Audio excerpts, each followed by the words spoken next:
కర్కాటక రాశి గురించి తెలుసుకుందాం. ఈ రాశి వారికి ఆరోగ్యపరంగా మంచి శుభ పరిణామాలు చేకూరబోతున్నాయి. గతంలో ఎవరికైతే ఆరోగ్యపరమైనటువంటి సమస్యలు దీర్ఘకాలికంగా ఉన్నాయో వాళ్ళకి చక్కటి పరిష్కారం లభించి సరైన మందు పట్టడం అనేటటువంటిది జరుగుతుంది. కుటుంబపరంగా, ధనపరంగా బాగుండటం అనేది జరుగుతుంది. కొంచెం రుణం ఒత్తిళ్ళు, రుణ బాధలు ఉన్నప్పటికీ వారం ద్వితీయార్థం నుంచి వాటిని అధిగమించడం అనేటటువంటివి జరుగుతాయి.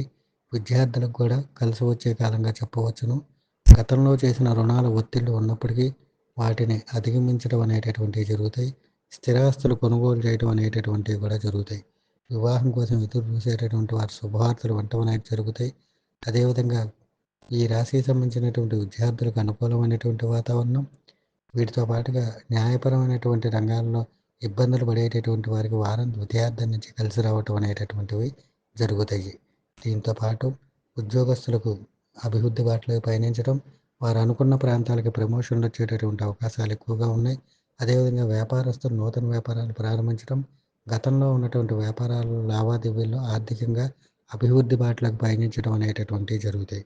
ఏది ఏమైనప్పటికీ ఈ రాశి వారికి కొంత అనుకూలమైనటువంటి ఫలితాలే ఎక్కువగా గోచరిస్తున్నాయి. కొంచెం స్థిరాస్తి పరంగా చిన్న చిన్న అవరోధాలు ఉన్నప్పటికీ వారం ద్వితీయార్థం నుంచి కలిసి రావటం అనేటటువంటివి జరుగుతాయి. కనుక ఈ రాశికి సంబంధించినటువంటి వారు శ్రీ వెంకటేశ్వర స్వామి వారి వజ్ర కవచ స్తోత్ర పారాయణగా చేయటం ప్రతినిత్యం.